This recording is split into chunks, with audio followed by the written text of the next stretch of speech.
The manipulated history that we find seems to be created and recreated for us on an ongoing basis. And this is what's becoming a little disturbing, but at the same time not surprising what's going on here. There are places that we don't know about, that we should know about, like the Towers of Bologna in Italy. This is a drawing from the 1700s. How many of you have seen the Towers of Bologna? That until 200 years ago, the city of Bologna had more than 200 towers, up to 50 meters tall. They're all gone. And then suddenly you start stumbling upon an empire that until the late 1800s was a well-known empire across the world. You look at the old maps and you see the Tartarian Empire, one of the most important global empires, and then suddenly gone. We hear nothing about Tartary and the Tartarian Empire and what happened to them. And you start seeing that history is literally changing right under our eyes. Recent history, it starts just being wiped out. We know nothing about it. It is weird, people. Things are getting really freaky and very, very weird. And you see evidence of these things all over the place. You see very large buildings that, with the 2 or 3 bottom floors are just completely covered in mud, and then they just leave them like that, and they create the entrance on the higher floors to that same building. The reason I'm bringing this up is that if the news that we have coming from the media is fake, imagine how wrong all of our history is. And all of this, the fake news and this potentially fake history, is just adding to the great human puzzle and making us even more confused about who we are, where we come from, and why we're here. Institutions keep telling us that the ancients were primitive, and they looked something like this. And they built countless megalithic structures with their very primitive tools, like we can build them today. And they left behind these incredible places from times that we cannot remember. And we have no idea when these things actually happened. Some of them we speculate, and we're probably very wrong. And they dragged large blocks up mountains and built platforms because they had nothing better to do. They got together and built giant things like this because they needed to bury some guy. And you go to Mount Sharia in Siberia, and that's just ridiculous. I mean, look at the size of these blocks and these structures in Siberia. Realize that wherever you go in the world, there are mysterious ancient civilizations, that weird things, and we really don't know much about the motive. We recognize what they've done. We're surprised by what they've done. Carving entire cities out of bedrock like this, platforms like this, and underground structures like this that are covered in Egypt just to hide it. And Borobudur, which is just obviously such a powerful resonating thing. Anyone that knows anything about sound and resonance takes one look at this and go, okay, I know exactly what they're doing here. What's interesting, as you may have noticed, many of these places, if not all of them that you've just seen, and there are countless more, all of them seem to be in the Northern Hemisphere. And that is a huge mystery. But unfortunately, the discovery of the ancient ruins of Southern Africa has just now completely blown that apart, because now that is no longer the case. And the attention has shifted to the ancient ruins of South Africa and Southern Africa. The stone circles of Southern Africa have become one of the most interesting, mysterious, and unbelievable discoveries of ancient archaeology, ancient civilizations, not just because they are so amazing to look at and remarkable, but because they opened a door and they gave us very important clues as to what the ancient civilizations were doing and what technology they used. And that's actually been the big breakthrough to get to a deeper understanding of how smart and advanced the ancient civilizations were. And when you start noticing these flower-shaped structures, that's when it gets really interesting. Notice that these are not standalone structures. They're all connected by these channels that connect them, thousands of miles of channels, like they look like wires that connect all stone circles together. And then you can see that weird spider's web effect around it. No stone circle stands alone. They're all connected in this very large grid. And basically what you're looking at here is what has now been identified or recognized as the largest cluster of stone ruins anywhere on Earth. How many are there? More than 10 million of these structures throughout South Africa and Zimbabwe. It is quite staggering. 10 million is not a small number. This is an insanely huge number. When we get to the reason why they did this, I think this is when it starts to get really interesting. Important thing, no doors and entrances. There are several archaeological drawings that clearly show us no doors and entrances. clustered together like grapes. The channels connecting them all together, like I've showed you, everything is connected. What kind of stones are we dealing with here? And this is where it all starts to point us in a very interesting direction. It's a special kind of stone known as hornfels. It's a black stone. It looks like this. It's black on the inside, and then on the outside it's got this reddish brown skin that grows very, very slowly. A few thousand years per microscopic layer. That's how long it takes for this patina to grow. So if you've got tools or artifacts made out of this black rock, and the tools and artifacts are covered in patina, then you have to assume or conclude that the tools and artifacts were made a long, long time ago, not just a few hundred or a few thousand years ago, because that's not how the patina grows. So the patina in this is a very important way for us to not evaluate exactly or date the stones, the tools, but to give us an idea of how old they are. And we know that based on that, they're very, very old. The other important thing is that the stones ring like bells. And it was really at the moment that I discovered that these stones have acoustic properties and they ring like bells that everything changed. I no longer looked at the stone circles as cattle kraal or dwellings. I suddenly realized that we're dealing with sound. Sound, the primordial source of all things. Infinite energy, what Nikola Tesla probably used. Sound that levitates. And now we got sound coming out of the stone walls, of the stone circles. That's a great breakthrough. But what are we dealing with here? What are the stones made of? They're made of silica, people. Silica. Most of the content of these stones, what are they made of? 90% of most of the stone on this planet is made of silica.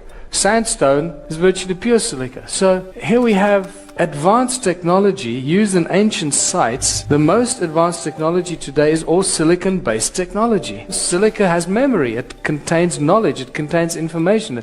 It conducts sound and light. It stores light and sound and information and stores energy. In Southampton University, they're experimenting now with tiny little crystals that store up to 350 terabytes of information. One tiny little thing. But I can tell you that crystals like that will actually store infinite amount of information. Other important thing is that these structures are not just memory banks, they're actually giant machines. Giant machines that are activated by light and by sound. So where's the flagship in South Africa among these ruins? No doubt it's Adam's Calendar. The patina growth tells us how old some of these ruins are. You can see this here, this had a tip there that broke off. There's 2 millimeters of patina growth there. This tells us that even the stone ruins, not just Adam's Calendar, is extremely old. For this amount of patina to grow on a break that looks like that, will take hundreds of thousands of years, not just a few thousand years. Well, the ancients used sacred geometry for everything. We now know this. So I drew a golden mean spiral from Adam's Calendar, and guess where it ends? Right between the pyramids. Adam's Calendar. And you realize that the argument of probability can be used here. What is the probability that this is an accident? It's several million to one, so it must be connected. And that there's a reason why these are here in that distance exactly from Adam's Calendar. The other interesting thing is that when you connect Adam's Calendar to Great Zimbabwe, it ends right in the Great Pyramid of Giza, all along the 31 degrees east longitudinal line. What were these stone circles for? I think you start seeing what these patterns are all about. This is the cymatic pattern for the shape of the sound on a metal plate will make this beautiful sound. And you realize that each one of these stone circles is just a cymatic pattern of the sound of planet Earth at that specific point. This is a representation of the sound frequency right there. So each one of these is a plug point, an energetic plug point into Mother Earth, becoming an energy generating source and multiplying that frequency and that energy. How much does it multiply it? I have to first explain to you this little device here in modern electronics known as a magnetron. These magnetrons are in laser beams, like this little laser beam here. Some of these are benign, they don't hurt you, and some laser beams can cut metal in a split second. This is how powerful magnetrons are. Imagine if a little magnetron can create so much energy. How much a magnetron 20 meters in diameter will create, made of virtually pure silica. An insane amount of energy. There are thousands of these magnetrons in southern Africa. Thousands. So now you can start imagining how much energy they were creating and a huge energy grid that covered large parts of southern Africa. And the interesting thing is that this energy grid is still alive. It still gives us insane amounts of energy because we've measured it. We've measured electromagnetic waves, the sound frequencies that come out of them, the loudness of these sound frequencies, and also this thing called heat signature. The heat signature is the average temperature of 200 meters below the ground. The heat signature tells us that at 80 degrees, if you measured the heat signature 80 degrees, it'll tell you that you're standing on top of a volcano. So just keep that in mind. Then we got to Adam's calendar. As you enter, this is the circle that you see from space. As you walk into this imaginary circle, the heat signature is 9.5 degrees. As you walk into that circle, there's no circle. It's an imaginary circle. It shoots to 77 degrees. It's like literally 9.5 degrees, 77 degrees. What the hell's going on? Something strange is going on that we don't understand. Between these two calendar stones, it goes up to beyond 80 degrees. Now the measurement is telling you that you're standing on top of a volcano. And yet it's just bedrock, it's just sandstone. And then we measured the sound frequencies, nothing, just ambient noise. As you go through this imaginary circle, it goes beyond 375 gigahertz of sound that we're measuring. As far as I know, this kind of sound frequencies have never ever been measured anywhere on planet Earth that we know of. That brings me to the Earth grid, because it seems that all these ancient sites on Earth, Adam's calendar, the Great Pyramids, Pumapunku, they all seem to be built on these nodal points, these energy points that have look, there's Adam's calendar right there, there's Giza. And this is really interesting because there seems to be some sort of an energetic code encoded into planet Earth that's mirrored from the sky. And why do we know it's mirrored from the sky? Because the Sumerian texts tell us. And this is not a Zechariah Sitchin translation, by the way. This comes from the Shoyan collection. And this is what it says. In the distant days, in those days after destinies had been decreed, after An, who was Anu, and Enlil, his son, had set up the regulations for heaven and earth. That's interesting. Regulations for heaven and earth. Enki, the exalted knowing God, by the rules for heaven and earth, the fixed rules, he set up the cities. So they're suggesting that there's a grid of energetic rules in the sky that is mirrored on earth, and they set up the cities on earth mimicking or mirroring this energy grid in the sky. So this points us, David Wilcock first actually discovered this when he started talking about these military emblems and these bands that are encoded. This information is encoded into these emblems. They call it the rules. Remember? The rules. The fixed rules for heaven and earth. And here we have. The military calls these bands around the earth the rules. They don't know where they come from, but they've always been there. Some sort of an energetic grid around planet Earth. Well, this is deeply encoded stuff, people. So the fixed rules, the energy grid around the Earth is actually encoded in the modern military emblems. All of them. And we now know that all these ancient sites are just giant machines. The stone circles are the trigger point to make us realize that all these ancient structures were just giant machines built to generate energy. For what? That remains the mystery.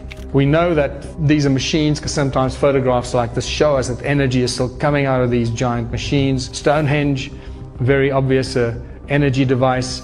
And then these ancient sites in Egypt are just technology on a gigantic scale. The obelisk rings like a bell, and you realize it's an antenna. And when you start looking at these structures in Egypt, you realize too many pillars, not enough space. This is not for praying and offering food and going to pray to the gods and all that nonsense. This is all just giant technology. There you've got a beautiful amplification chamber with ringing pillars in front of it on a pedestal, and you realize that these are just templates for giant circuit boards. And these guys were just building these energy devices on a scale that we can't do today because we don't have enough money and we have no idea how to do it. And they were doing things that we can't even imagine today. Giant circuit boards, macro processors, and then devices like this, obviously. And you realize that we're dealing with a time in human history that was very, very different from our lives today. And when you go to South America, Sacsayhuaman, it's just another circuit board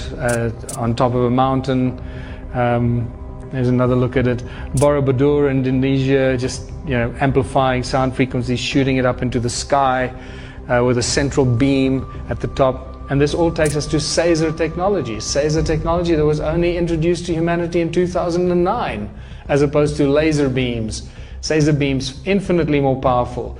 But it seems that human sound was used to amplify and start these circuit boards. Even the Parthenon in Greece, that was an ancient circuit board. It's really badly destroyed. And they had these amphitheaters. They'd squeeze a bunch of people in there, fill them with fear, make them clap their hands and whatever they do, and all these religious sites as well. All that energy gets channeled down these vibrating pillars and into the circuit board, and it starts the circuit board through sound. And we find these circuit board amphitheater connections all over the world. Amphitheaters, circuit boards, whatever they were doing with that energy remains a mystery. There's another amphitheater connected to a circuit board on top of the mountain there. You can see it badly destroyed. Here's another one in North Africa, in Algeria. Here the circuit board the amphitheater is right in the heart of the ancient circuit board. And this doesn't stop there. The secret sound activation continues in medieval times and continues in modern times. Temples have just become churches. And you will see the importance of the structures of these churches with the conical towers, the cone-shaped tools that focus the sound into Caesar beams. This stuff is just so brilliant. Our sound is being harvested as energy. It's that simple. Anytime you build a circle, pyramids, obelisks, or domes and cathedral towers, these are all harvesting devices for amplifying and harvesting sound and focusing sound. And this is why all cathedrals, all major churches, all major castles around the world are always built on very powerful energy lines, ley lines, very energetic places around the world. Every time there's a Catholic church cathedral, it's always on a very strategic point. And this is why the mystery of the medieval cathedrals is such an important thing to crack. Architects today just marvel at how these guys built it. With the tools they had in the year 1000 or whenever it was 10 something, when they built these in the 10th, 11th, 12th centuries, we couldn't build it today with those kind of tools. We'd struggle to build it today with modern tools. This is just spectacular. Have a look at the inside. It's so obvious what's going on here. Giant acoustic chamber with a dome on top of it, with vibrating pillars from the resonance of the people clapping their hands or the fear or shouting or singing, whatever they were doing, going up these pillars into the dome. And what's on top of the dome outside of the cathedral are these spires that send the frequencies up into the sky. I mean, this is just so obvious what's going on here. But it gets even better. Now you start looking at the extra features in these cathedrals, and you realize that they're also using the shape of light that amplifies the acoustic effect inside the chamber. Can you see the shape of these windows? Circular, very important, not square, circular or oval, etc. And we start seeing very obvious magnetron-shaped windows. And once you know and light and sound are inextricably connected, if you send light through a magnetron shape, it will create a magnetron effect. The shape of the window will take the frequency of the light and amplify it because it's in the shape of a magnetron. It's spectacular. So the light from outside goes through the magnetron structures into the church, into the cathedral. It amplifies it because the cathedral is just an ambient chamber. And now you got this magnetron amplification of the light that shoots out the spires and through the top of the cathedral. It's like laser transfer. You can take the information of an egg from a salamander or a lizard, you put a laser beam through a fertilized lizard egg, and you point the laser at the infertile frog egg, and the frog will become a lizard. The light takes the information and deposits it from one to the other. That's what happens. The light comes in through the window, takes the information of the light and amplifies it inside the chamber. Magnetron-shaped windows in cathedrals is suddenly a dead giveaway that this is very, very advanced technology that we're only waking up to now. Once you realize what's going on, we go, oh my God, we are so bloody dumb. We are just like literally lambs to the slaughter. We're just being lied to, abused, eaten, slaughtered, tortured. This is a woman by the name of Annie in Sweden that took this picture of a church. Look at that beautiful torus. Look at the energy coming out of that, creating a torus effect. As every now and then it just shows itself to us very obviously. And we suddenly realize that city grids and cities are just the modern day circuit boards generating huge amounts of sound, Human beings never stop making a noise. Cities are constantly noisy, keep pushing upside into the sky through the high skyscrapers. We are sources of energy because we never stop freaking making a noise. And suddenly, when Morpheus holds up the battery in the Matrix and he says, we are the source of energy, you go, I get it, dude. I finally understand what you mean. When the guys made the Matrix, they knew exactly what they were talking about. Wherever they got their information from is very, very interesting. And that brings me back to places like Bologna. These hundreds of towers that have now been destroyed, gone. This is a very, very early picture of Bologna with many of the towers that have already been gone. But look at the early image, the drawing from 1700s of Bologna. There's a dome over the city. There's a wall and a dome over the city. What's going on here?